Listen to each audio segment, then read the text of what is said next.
Hello friends, स्वागत है आप सभी का माय स्टडी दोस्त यूट्यूब चैनल के एक और न्यू वीडियो में। सो फ्रेंड्स, ये है हमारा इंग्लिश का एडवांस प्रैक्टिस सेट नंबर 4। तो जैसे हम 3 प्रैक्टिस सेट आप लोगों के लिए बनाए हैं, आई होप आप सभी लोग चौथे प्रैक्टिस सेट को भी उसी नज़रिए से अपना प्यार देंगे और वीडियो को अच्छे से लाइक और शेयर करेंगे। ठीक है गाइज, तो देखिए मेरी तरफ से आपको डेफिनेटली 100% दिया जाएगा।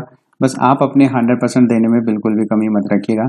मैं ज़्यादा कुछ नहीं चाहता, बस आपसे चाहता हूँ आपका सपोर्ट, और जो मैं आपके लिए बन सकता है वो मैं आपके लिए डेफिनेटली करूँगा। बस आप अपना काम करते रहिए, ठीक है। और मुझे दिख ही जाता है वीडियो पे आप जो सपोर्ट करते हो, तो ऐसी कोई बात नहीं, मुझे पता चल जाता है कि हाँ वीडियो अच्छा लग रहा है या नहीं लग रहा है। सबसे बड़ी बात है कि यार कमेंट करते रहा करो ताकि मोटिवेशन बना रहे।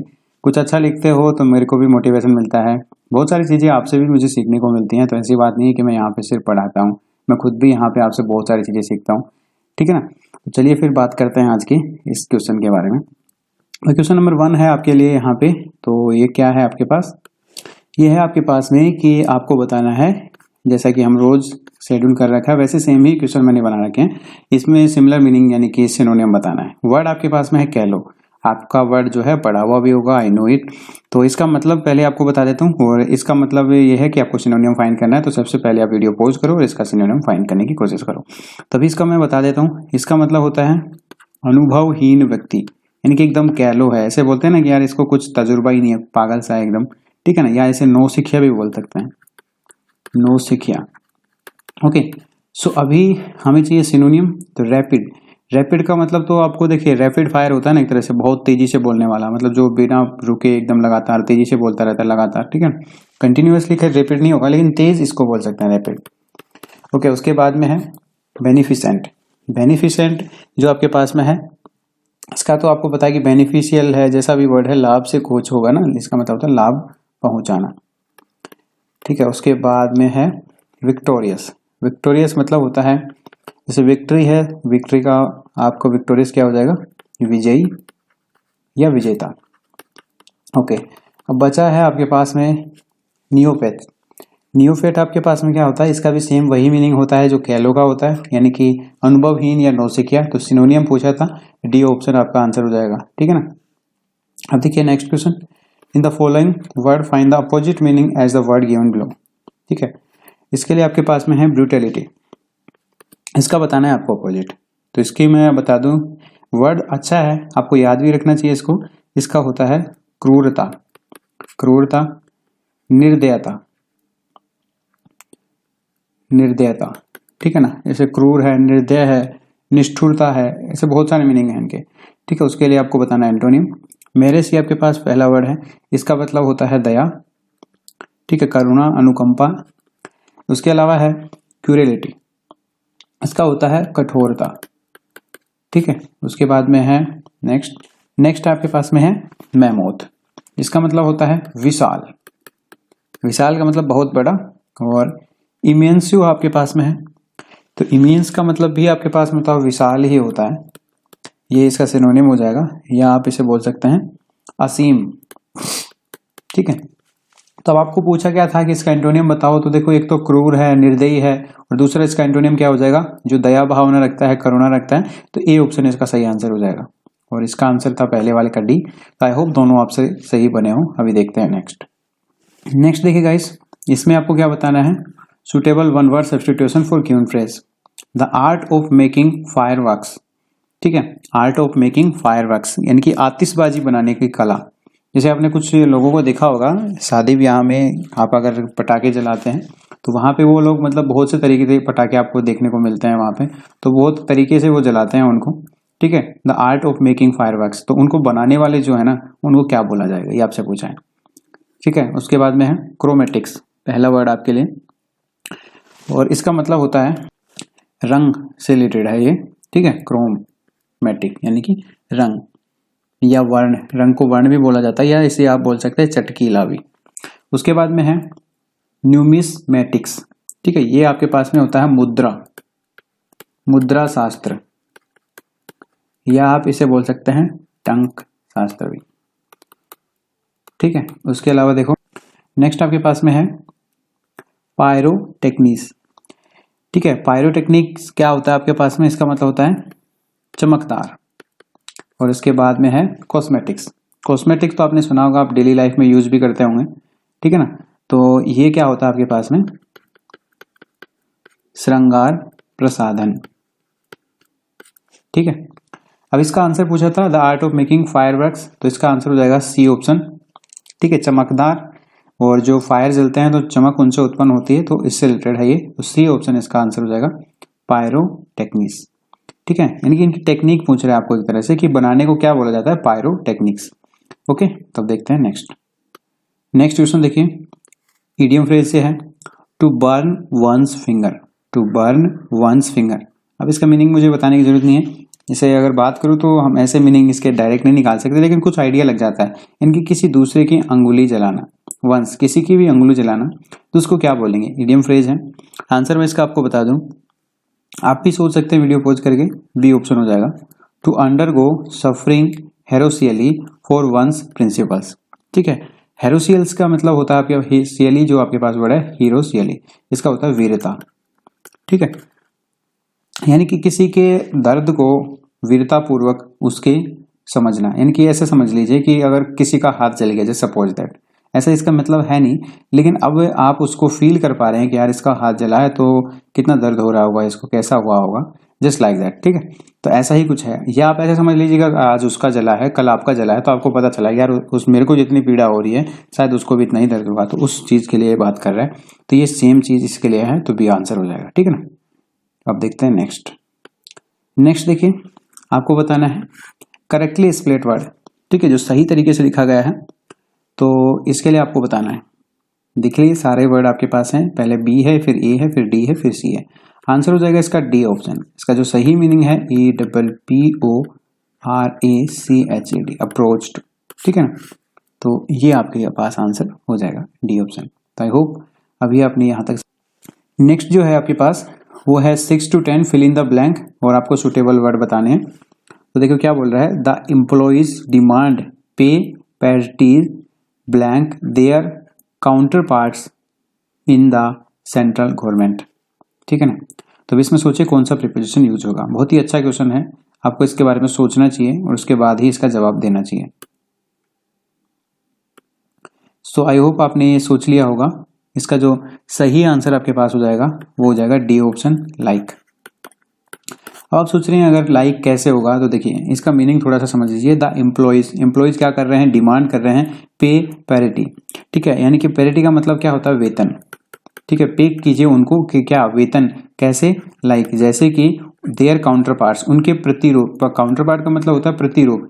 या आप ऐसे समझ लीजिए कि जैसे कोई पुलिस वाला है, अभी नया नया भर्ती हुए हैं, उनको कम वेतन मिल रहा है और जो पहले से उसमें काम कर रहे हैं उनको ज्यादा मिल रहा है, तो ये डिमांड कर रहे हैं कि आप उनको जितना दे रहे हैं आप हमें भी उतना ही दीजिए। तो एक काउंटर पार्ट का मतलब प्रतिरूप, सेम वही काम वो कर रहे हैं जो पहले दूसरे व्यक्ति कर रहे थे, तो काउंटर पार्ट होता है प्रतिरूप, उनके जैसा ही।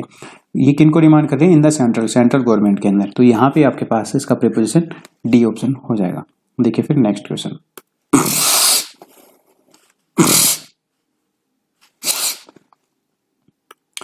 नेक्स्ट आपके पास as storm suddenly blow blank, तो कौन सा प्रीपोजिशन होगा।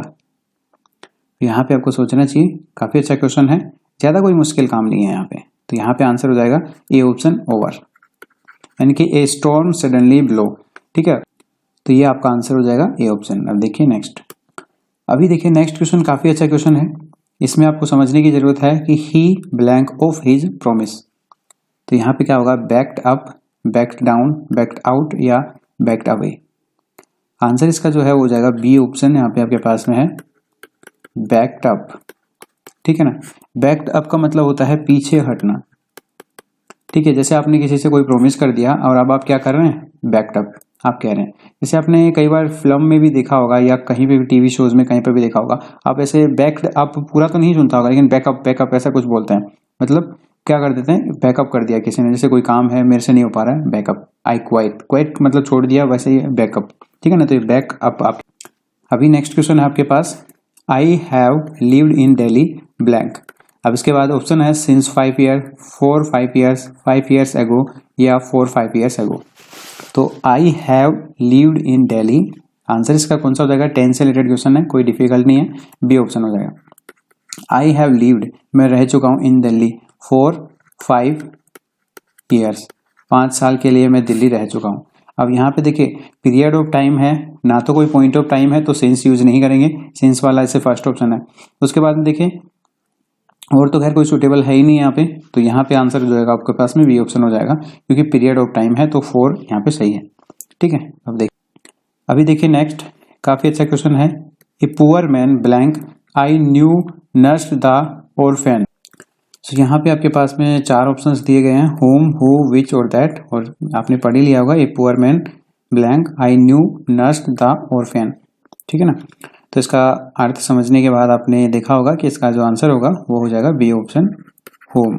देखिए ए पुअर मैन, एक गरीब आदमी, होम जिसको, होम का मतलब होता है जिसको, आई न्यू जिसको मैं जानता हूँ, नर्स्ड द ऑर्फेन, नर्स का मतलब होता है पालन पोषण करना। ठीक है ना, वो किसका कर रहा है, द ऑर्फेन मतलब। अभी देखो नेक्स्ट आपके पास में है direction question 11 to 13, find which part have error, कौन से पार्ट में एरर है। और आई नो कि आपको ये सारे एरर के क्वेश्चन सही होते होंगे लगभग, क्योंकि अभी हम प्रैक्टिस कर रहे हैं अच्छे से। तो देखिए अभी आपके पास में है the sceneries of Kashmir is very charming, no error. कौन सा ऑप्शन सही होगा आप सोच के बताइएगा। आशा करता हूँ कि आप सही आंसर दें। आंसर हो जाएगा ए ऑप्शन। देखिए सीनरीज जो है आपके पास में ही क्या होता है, अनकाउंटेबल नाउन होता है, तो आप इसे प्लूरल में काउंट नहीं करेंगे। यहाँ पे आपके पास में क्या हो जाएगा, सीनरीज की जगह पे सीनरी यूज आपको करना है। ठीक है ना, तो ये आपके लिए आंसर हो जाएगा, ना कि सीनरीज। तो सिंगुलर में यूज करना है तो ये ऑप्शन हो जाएगा। पहले भी ऐसा क्वेश्चन करवा चुका हूँ, the beautiful blank, sorry beautiful blank नहीं, surrounding of the place in cast me no error. ठीक है, इनहेटेड मी, ओके। तो ये आपके पास में है, इसमें देखिए कौन सा सही होगा, फिर से देख लीजिए, the beautiful surrounding of the place in cast me. ठीक है ना, मेरे को आकर्षित करती हैं, तो ये आपके पास में हो जाएगा आंसर। देखिए इसका हो जाएगा बी ऑप्शन। जो सराउंडिंग है इसमें एस लगना चाहिए। ठीक है ना, तो सराउंडिंग्स होगा जिसके मतलब क्या हो जाएगा कि the beautiful surroundings of the place, इस स्थान के चारों तरफ की जो ब्यूटीफुल सराउंडिंग्स है, इसकी खूबसूरती है वो मुझे इनकैस्ट करती है, मेरी उसमें उसको आकर्षित करती है। ठीक है, तो एस लगना जरूरी है यहाँ पे, सराउंडिंग्स होगा यहाँ पे। ठीक है ना, तो बी आंसर हो जाएगा। अब देखो, of the billions of stars in the galaxy how much are suitable for life. देखिए यहाँ पे बहुत अच्छी बात कही गई है, अगर इसका अर्थ आप समझ ना पाए कि गैलेक्सी के अंदर जो है बहुत सारे स्टार होते हैं, लेकिन वो कितने हैं हमारी लाइफ के लिए सुटेबल, ये एक बहुत ही अच्छी बात है, लेकिन हमें एरर फाइंड करना था। तो एरर आपको बता दूं, बी ऑप्शन हो जाएगा आपके पास में, हाउ मच। देखिए ये क्या है, न्यूमरल है आपके पास में, न्यूमरल आपके पास में है, तो इसके लिए आपको क्या करना पड़ेगा, अनकाउंटेबल वाला यूज नहीं करना। अनकाउंटेबल के लिए आप मच यूज करते हैं, तो हाउ मैनी हो जाएगा। ठीक है, हाउ मैनी आर, कितने।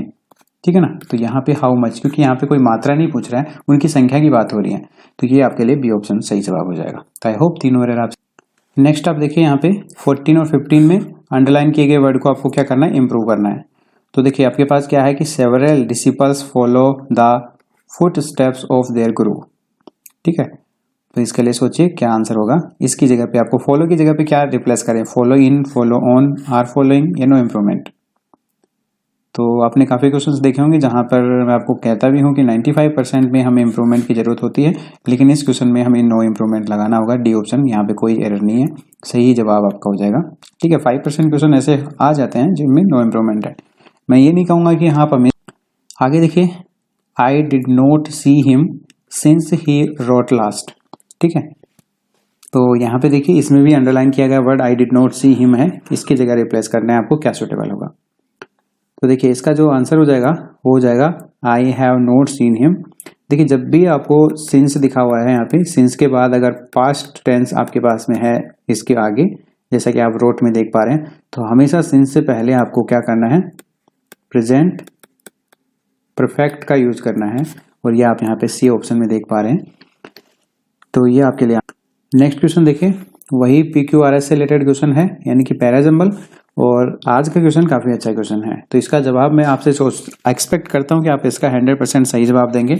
तो देखिए यहाँ पे मॉडर्न इंडस्ट्रियलाइज्ड कम्युनिटीज। अब देखिए यहाँ पे ये तो पूरा का पूरा क्या है, एक सब्जेक्ट है, मॉडर्न इंडस्ट्रियलाइज्ड कम्युनिटीज। ठीक है, किसी ग्रुप की बात कर रहे हैं जो मॉडर्न जमाना है आज का, उस ग्रुप के लोग जो हैं, ये पूरा हो गया। उसके बाद में इसे क्या चाहिए, हेल्पिंग वर्ब चाहिए, ठीक है ना। अब देखो हेल्पिंग वर्ब से आप यहाँ फाइंड करें तो have lost touch with soil, तो ये आपके पास में है और कोई दिख भी नहीं रहा है। अगर होता तो हम उसके बारे में भी सोचते। तो सबसे पहले आपके पास क्यों ऑप्शन होना चाहिए, have lost the touch with soil. अब देखिए प्रीपोजिशन आ गया सॉइल, यहाँ पे आपके पास प्रीपोजिशन के बाद में ऑब्जेक्ट आ गया। अब देखो उसके बाद में आपको क्या चाहिए कि इसके अलावा अगर कोई कंजंक्शन जुड़ा हुआ हो सेंटेंस को आगे बढ़ाने के लिए, तो कंजंक्शन आप देखेंगे कि एंड जुड़ा हुआ है यहाँ पे। अब दो जगह पे एंड है आपके पास, एक तो पी ऑप्शन में और एक एस ऑप्शन में। देखिए अगर हम यहाँ पे यूज करें, पहले पी को चेक करते हैं, soil and the rich glow of health which comes from, तो देखिए उसके बाद में विच कम्स, इसके बाद में आपके पास में देखिए क्या आ गया, विच आ गया, कम्स आ गया, उसके बाद फ्रॉम आना चाहिए। तो यहाँ पे फ्रॉम तो लास्ट में आना चाहिए क्योंकि ये 6th प्लेस पे आएगा, तो ये ऑप्शन नहीं होगा पी वाला। उसके बाद में ऐसा आएगा, क्यों के बाद ऐसा होगा। देखिए have lost touch with soil and do not experience the Joy. अब देखिए जॉय आ गया, उसके बाद में आएगा आपके पास में our option, joy which nature gives, जो नेचर देती है उसको क्या कर नहीं कर रहे हैं, एक्सपीरियंस नहीं कर रहे हैं। उसके बाद में क्या होगा, पी होगा, and the rich glow of health which comes, और rich glow of health which comes, उसके बाद में सी ये हो जाएगा from contact with mother earth. तो ये आपके पास में हो गया। सबसे पहले आएगा आपके पास में क्यू, फिर आएगा एस, फिर आएगा। नेक्स्ट क्वेश्चन देखिए, आपको बताना है change the given word into adjective. Same आपके पास में वर्ड है और इसका आपको एडजेक्टिव फॉर्म बताना है। तो देखो इसका जो एडजेक्टिव फॉर्म होता है वो होता है सेमलेस, ठीक है ना। तो ये आपके पास आंसर हो जाएगा बी ऑप्शन। अब देखो नेक्स्ट आपके पास में है गिव द प्लूरल, क्वार्टो आपके पास में वर्ड है, इसका प्लूरल बताना। देखिए कल वाला ये है सेम, कल भी मैंने आपको बताया था कुछ वर्ड, उसमें भी आपको लास्ट में ओ मिल रहा था, लेकिन सभी में जिनके पीछे एस हो, एस एच हो, सी एच हो, एक्स हो या ओ हो, उनके पहले तो मैंने बताया था कि ई एच लगा दो, लेकिन कुछ वर्ड आपको कल बताए थे, उनमें से ये क्वार्टो वर्ड भी मैंने आपको डिस्कस किया था कि इनके पीछे हम ई एस नहीं सिर्फ एस लगाते हैं, तो इसमें भी आंसर जो है। नेक्स्ट क्वेश्चन देखो, एक्टिव पैसिव से क्वेश्चन है, काफी अच्छा क्वेश्चन है, छोटा सा है लेकिन बहुत अच्छा कॉन्सेप्ट आपको देगा। समवन इज फॉलोइंग अस, तो इसके लिए देखो क्या आंसर होना चाहिए। देखो सबसे पहले तो आपको पता है कि एक्टिव वॉइस है, समवन इज फॉलोइंग अस। अब यहाँ पे आपने देखा कि अस है, अस को हमें ऑब्जेक्ट बनाना है, तो डेफिनेटली यू नो दैट कि वी होगा इसका। ये तो ऑब्जेक्टिव फॉर्म है, इसको सब्जेक्ट बनाना है तो वी यूज होगा। जैसे आप ऑप्शन में भी देखेंगे तो सभी में वी यूज हुआ है। लेकिन उसके बाद देखिए टेंस पे जाएंगे, टेंस पे जाएंगे तो इज है आपके पास में, और अगर इज है तो वो किस में बदलता है, इज बीइंग में बदलता है, या आर बीइंग भी हो सकता है, ठीक है ना। यानी कि प्रेजेंट कंटिन्यूअस जो है, प्रेजेंट कंटिन्यूअस में जैसे इज, एम और आर है, ये प्लस में बीइंग इन में लग जाता है हम जब एक्टिव को पैसिव में बनाते हैं, तो बीइंग लगना चाहिए। तो वी के हिसाब से आर होगा, आर के बाद में बीइंग। तो देखिए वी आर बीइंग और we were being, we had been being, we are following. तो यहाँ पे देखिए बी ऑप्शन आपके पास डायरेक्टली करेक्ट हो गया। और वैसे आगे अगर आप करना चाहें, बाकी यहाँ पे मैं बता रहा हूँ कि आपको एक दो चीजें पता करने के बाद में ही यहाँ पे आपको मिल जाएगा। 90% क्वेश्चन सिर्फ टेंस से पता चल जाता है कि क्या होने वाला है। अब देखो वी आर बीइंग, उसके बाद में जो फॉलो है इसको वी थर्ड बनाते हैं, तो वी थर्ड के लिए फॉलोड हो जाएगा। और यहाँ पे देखो ये कोष्टक में इसलिए लिखा गया है बाई समवन, ये लगाओ तो भी ठीक है और ना लगाओ तो भी ठीक है, ठीक। अभी देखिए नेक्स्ट क्वेश्चन, इनडायरेक्ट स्पीच, और ये है आपके पास में नरेशन। क्वेश्चन क्या बोल रहा है देखो, my father said to us we should study and get a good division in the examination. तो इसके बारे में भी अच्छे से सोचना तभी इसका आंसर दीजिएगा। तो क्वेश्चन नंबर 20 के बारे में बात करें तो देखो इसमें क्या हो जाएगा, माई फादर सेड, सेड के बाद में टू अस लगा हुआ है, सेड को हम टोल्ड में बदलेंगे। तो यहाँ पे आप देखेंगे माई फादर टोल्ड, यहाँ पे सेड है तो इसको छोड़ दिया, माई फादर टोल्ड अस दैट। आगे अगर हम इनमें बात करें कि टोल्ड के बाद में told us that we should study, and इसमें भी देखिए my father told us that we should study. तो यहाँ पे देखिए टोल्ड टू अस, तो टू लग गया तो टू नहीं आना चाहिए, ये भी गलत हो गया। तो उसके बाद में देखिए ये जो बी है ये भी गलत है, ये भी गलत है, डी आंसर इसका सही हो जाएगा। My father told us that we should study and get a good division in the examination. देखिए ये एक फैक्ट है, जैसे किसी ने कुछ भी अच्छी बात कही है, जैसे मैं ये कहूँ कि sun rise in the east, तो ये एक फैक्ट है आपके लिए, ये तो यूनिवर्सल ट्रूथ भी है खैर, लेकिन ये एक फैक्ट है आपके लिए। तो इन फैक्ट के लिए हमें क्या करना होता है, टेंस में कोई चेंज नहीं करना होता है। जैसा लिखा गया वैसा का वैसा करना। अगर आप यहाँ पे चेंज करना चाहें, देखिए ज़्यादा तो क्या चेंज करेंगे, सिर्फ इसके जो वी है इसकी जगह चेंज हो सकता है, बाकी तो सेम सेम रहेगा। अब देखो वी की जगह अगर फर्स्ट पर्सन है, इसको माई फादर के अनुसार बदलने की कोशिश करें तो माई फादर की जगह पे आप क्या यूज करेंगे, ही यूज कर लेंगे, ठीक है। किसी का पिता होगा, ही होगा, अब ही यूज करेंगे तो देखिए यहाँ पे फिर फैक्ट ही बदल जाएगा, इसका मीनिंग नहीं बदलना चाहिए। देखिए टेंस बदल सकते हैं हम लोग, लेकिन जो सेंटेंस दिया गया है उसका कभी भी मीनिंग नहीं बदलता है, तभी वो इसके लिए वर्क करेगा। तो यहाँ पे इसका जो आंसर हो जाएगा डी ऑप्शन हो जाएगा, राइट। सो फ्रेंड्स, आज का प्रैक्टिस सेट भी हमारा खत्म हुआ। बस आपको पता ही है कि आपका स्कोर क्या रहा, ये आपको सबसे पहले बताना है अपने कमेंट बॉक्स में। तो अपना स्कोर कमेंट कीजिए, ठीक है। अपना स्कोर सही से बताइएगा। कुछ लोग 20 भी बताते हैं, कुछ लोग 5 भी बताते हैं और कुछ लोग 2 भी बताते हैं। तो पता चलता है इस चीज़ से कि हाँ, लोगों में अभी भी प्रॉब्लम्स बची हुई हैं, तो उनको दूर करने की आप पूरी कोशिश करो। और 20 वालों से थोड़ा सा कहूँगा कि हो सकता है आपसे 20 बने हों, लेकिन सही से बता दोगे तो थोड़ा अच्छा लगेगा मुझे भी। एंड जो भी आपको जैसा भी ओपिनियन देना हो इस प्रैक्टिस सेट के बारे में, कैसा था, इजी, मॉडरेट, हार्ड, जो भी हो प्लीज़ मुझे बताया करो। और आपको क्या इंप्रूवमेंट जरूरत है, ये सब चीज़ें भी आप मुझसे जरूर डिस्कस कीजिएगा। एक अच्छी बात यह है कि आप वीडियोज़ को जरूर से लाइक करें। उसके साथ में अपने दोस्तों के साथ कहीं पे भी एक शेयर जरूर कीजिएगा। एंड ट्रस्ट करता हूँ आप पे कि आप शेयर करोगे। ऐसा नहीं कि हाँ सुन लिया, रोज रोज का काम है इसका तो बोलता रहता है। देखो यार, मैं भी रोज वीडियो बनाता हूँ। मेरी जो कंटिन्यूटी है आपके साथ में जुड़े रहने की, आसान नहीं होता है। आप कभी अगर काम करना चाहो यूट्यूब पे, अगर आप सोच रहे हो करियर के बारे में, तो आपको बताना चाहूँगा कि काम करना आसान है, लेकिन कंटिन्यूटी ये बनाए रखना, कॉन्टैक्ट में रहना लोगों के साथ में बहुत मुश्किल होता है। सो अभी तो आपको बस शेयर कर देना। अगर जो लोग नए हैं हमारे साथ पहली बार देख रहे हैं, उनसे रिक्वेस्ट है कि सब्सक्राइब करके बेल आइकन जरूर दबाएं। So see you soon guys in the next video. तब तक के लिए bye bye, take care, all the best.